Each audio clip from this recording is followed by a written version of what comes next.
There is a direct correlation between good critical thinking skills and good mental health.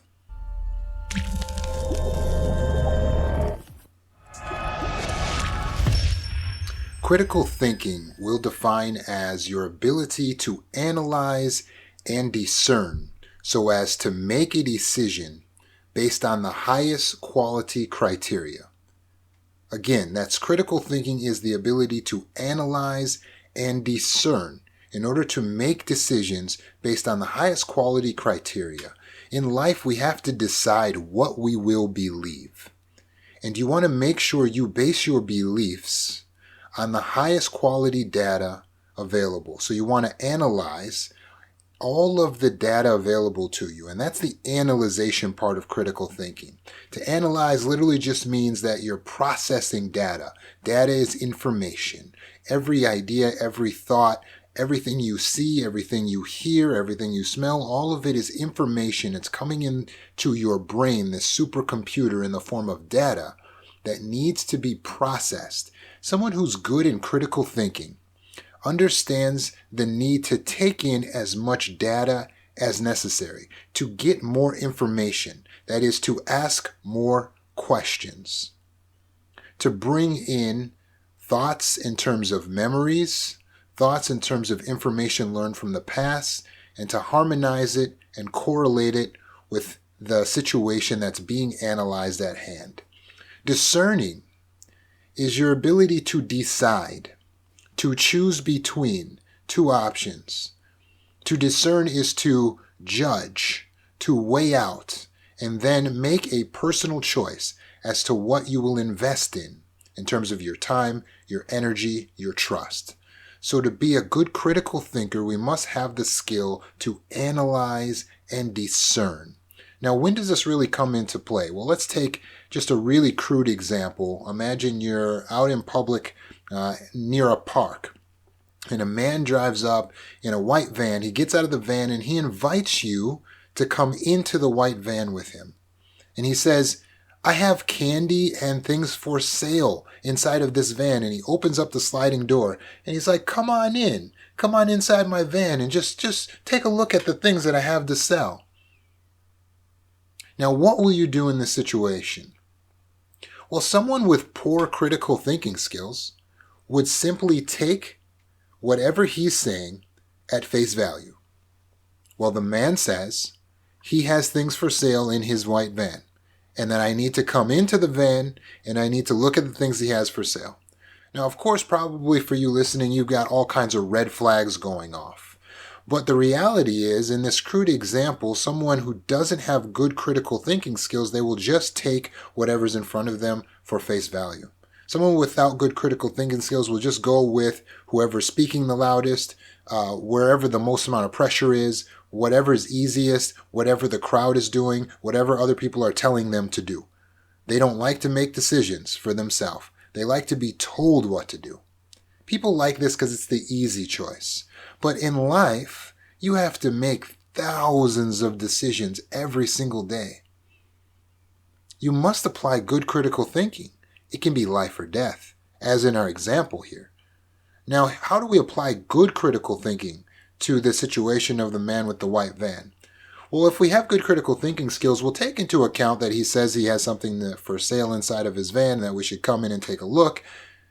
But we're also going to add in some other data because we want to analyze all of the data available. So what do we know? Well, we may have memories of learning that this is predatorial behavior. To say that you have candy or something for sale inside of your van and to lure someone toward your van is throwing off red flags because we've seen or heard of this being used in a predatory fashion. Therefore, this could be a dangerous situation. Now, we add that data to everything that needs to be analyzed. We also look at the fact that if we were to go and step inside of that van, we're putting ourselves in a compromising situation. That would put us in danger.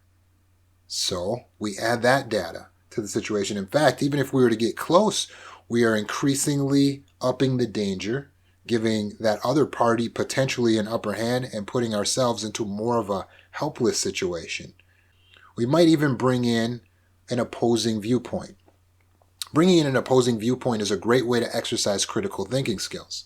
What would an opposing viewpoint say about this? So if his viewpoint that he's presenting is you should come and step inside of my van, someone who has an opposing viewpoint might have something different to say, right?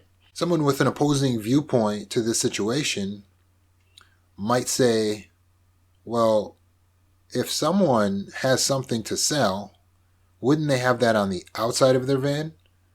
Why would they have it inside of their van? Why would you have to go inside to look at it? And now that's a piece of data. It's a reasoning point. And we can add that to what we have to analyze. And now as we look at all of this data and we weigh in, we're putting ourselves in potential danger. This is predatorial behavior. It doesn't add up that they would want us to come inside. And they're saying one thing, but they could potentially be lying. Now we may come to a different conclusion and make a different action. Now we will discern. We will actually make a decision. And based on the best criteria available, the best decision is to back away slowly, say a firm no thank you, and go and tell someone about this person who's outside acting suspicious. Now we've kept ourselves safe. It was life or death to have good critical thinking skills. But you should utilize critical thinking skills in a variety of situations. In fact, you want to use critical thinking in everything. You need to analyze not just a situation from the exterior, but situations on the interior, that is, your thoughts. You have to actually analyze your thoughts. You have to be critical of your own thinking. Critical thinking is critical because it's life or death even when analyzing your own thoughts, because your own thoughts can be life or death, because your own thoughts can be destructive. You can be driving down the road and have the thought, oh, what if I just swerve into oncoming traffic? It's an intrusive thought. What will you do? With no critical thinking skills, a person may conclude that because they've had a thought, and this does happen, they think that because they've had a thought that there's something legitimate, real, or true about that thought. You don't have to give your thoughts that much credence. You need only analyze and discern. Because every thought that you have is not necessarily the truth. Every thought that you have is not necessarily representative of what you should do or what you should believe. A thought doesn't have to become a belief. If a bird lands on your head, right, you don't have to let it make a nest. So likewise, when you have a thought that's intrusive or destructive, your critical thinking skills will attack that thought immediately and say, well, that's really dumb. You're not only putting yourself in a danger, you're putting the other people in danger. You don't know if they have a child in the car. You don't know what will happen. You don't know if you will even die. You don't know. And as you attack that thought, now you've analyzed with the best data available. And based on that criteria, you discern, no, I think I'll stay in this lane. And I think I'll kick a silly thought like that out. Just like that. And that is the difference between good mental health and poor mental health. The ability to criticize thoughts, to analyze thoughts, and to discern which is the best, most helpful thought for you at any given time, in any given situation. You want to be able to analyze what people are saying to you. You want to be able to analyze your own actions and the actions of others. You need critical thinking for everything. Let's look at a real life example here from a group session of someone who brought up an intrusive, potentially destructive thought. I've always, since I have mental illness, especially and things, it kind of sometimes my mind tricks me into thinking that it's delusional to love myself, that it's like it's not reasonable. And I don't know how to overcome that because it's like, I guess, like, I think of like those people that are really bad in the world that like Jodi Arias, she loves herself and everybody, and she just lives in a delusion. And it's like, at what point are you living in a delusion when you love yourself? I don't know. Maybe that was a wrong question. I don't know. I wonder that because I don't know. I just do. about like at what point does it become delusional, or I don't know. Yeah. So when you guys get thoughts like that, what you have to do is recognize the two parts of the mind. So, Sarah, Yeah. what are the two parts of the mind, right? So you have a subconscious, and Yeah. then you have a conscious self. Just yeah. So what you do, Sarah, is you engage the queen. So the queen is the conscious self, the higher self. She's compassionate, intelligent, powerful. She's wise. So let's engage the queen into this discussion. So Sarah, your subconscious mind has presented that maybe it's illogical to love oneself. What does the wiser self say about that?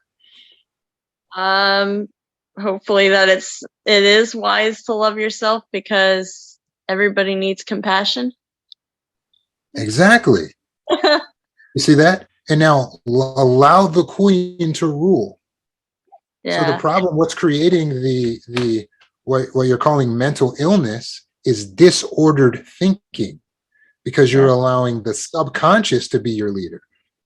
But you Yeah. need to allow the queen to be the leader, the conscious self. You just killed it right there. You just Yeah. you just killed a negative subconscious program, and I didn't tell you the answer. You came up with the answer. You were already smart enough to rule yourself. You were already intelligent enough to know. And everyone here agrees with you 100%. That's so logical. Yes, it's healthy to love yourself. You need to love your that is healthy 100%. Yeah. Absolutely. So that's what you have to do when you're having those intrusive thoughts. If it's an unhealthy thought, recognize, man, this feels a little off. I don't know. This feels like a thought that's not going to be helpful, a little unhealthy. Sit Yeah. down. This is meditation. Bring that thought out, subconscious, engage the queen. Okay, she's here. She's wise, intelligent, compassionate, ethical. She's going to analyze this. She analyzes it in her right mind. She says, hey, this isn't healthy for Sarah. Boom, kicks it out of the kingdom. And now Thank our you. kingdom is safe again. You're absolutely welcome. And thank you for protecting your kingdom.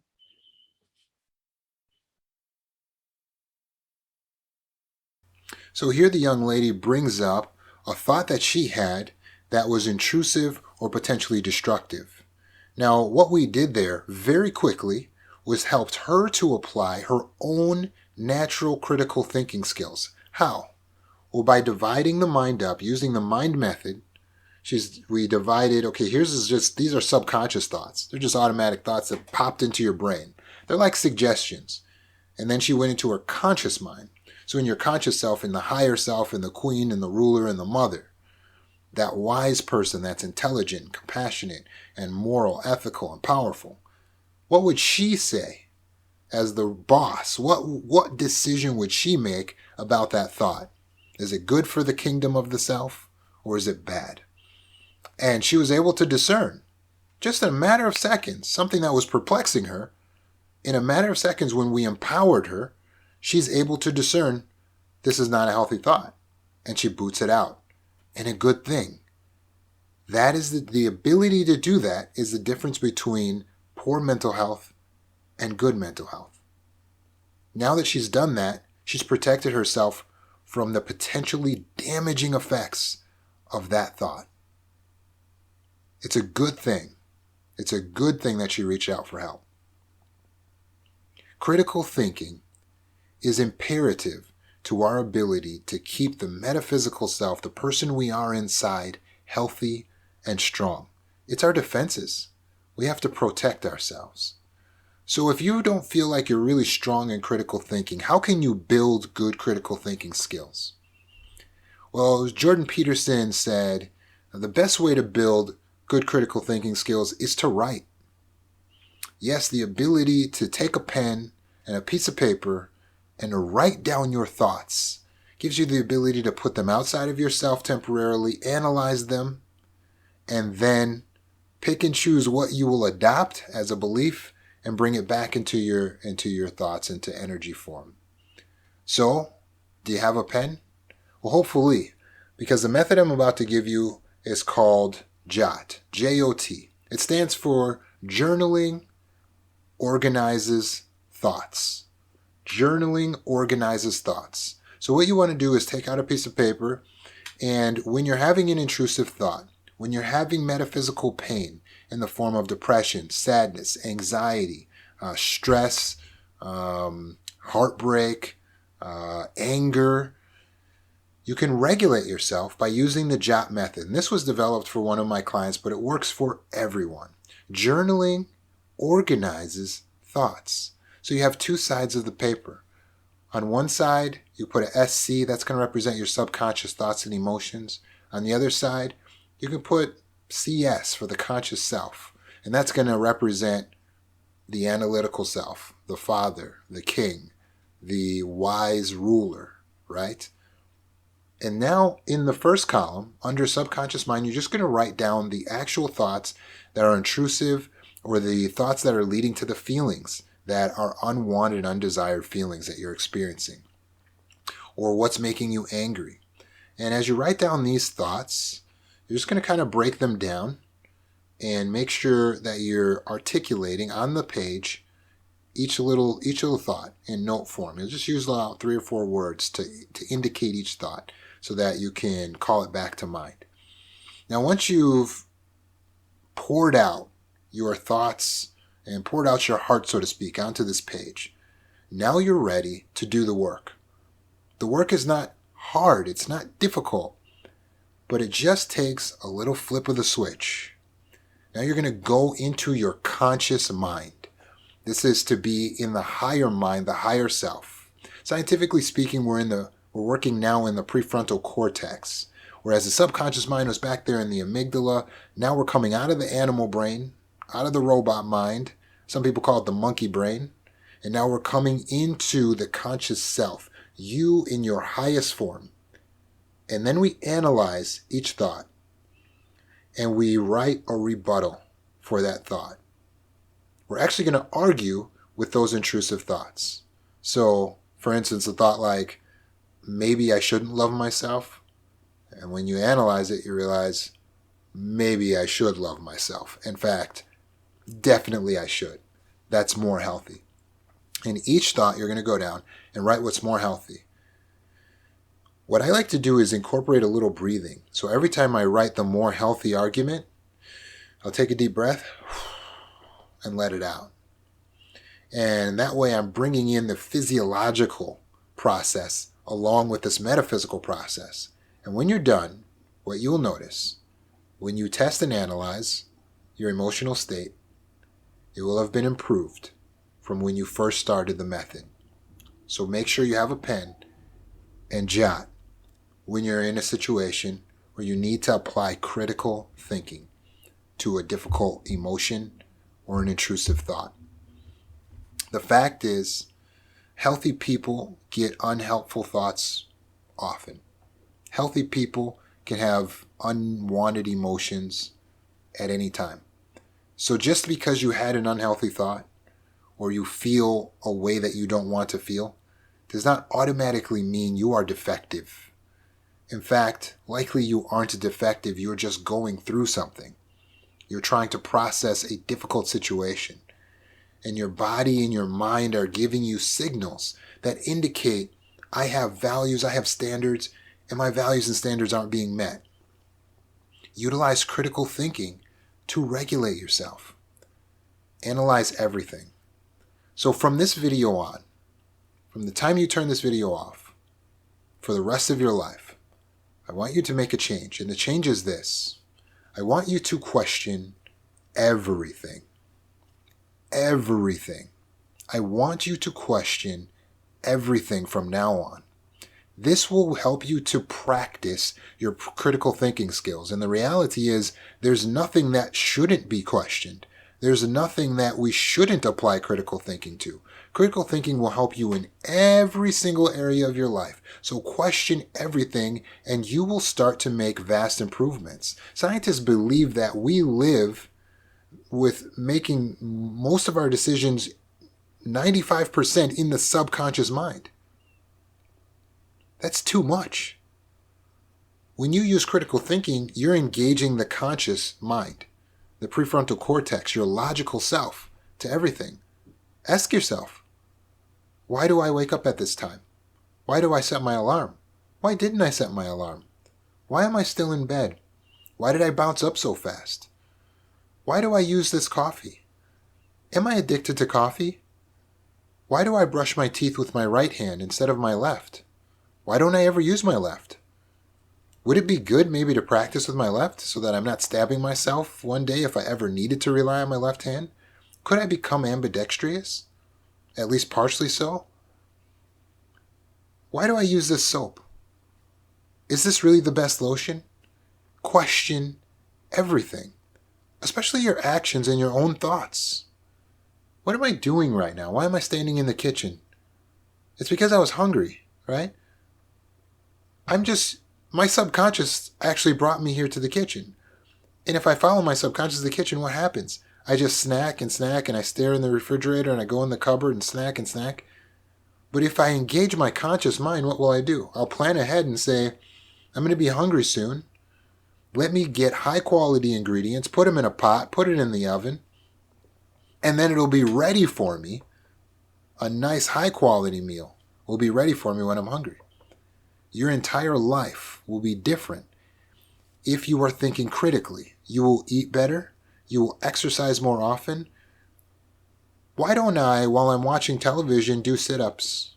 Why don't I just hit 30 sit-ups every single time I watch TV? If I did that, how would my stomach look in 40 days, in 3 months? How would my stomach look if every time I were just relaxing, watching television, I just dropped down, did a few sit-ups? Why don't I do that? Analyze everything. When you engage critical thinking, you will live a higher quality of life. And you will start realizing that you're living in routines and subconscious programs and processes that are making you a prisoner, a slave to ritual. Break free. Think carefully and design your life based on what is logical. Make decisions and adopt beliefs based on the highest quality criteria. Question everything.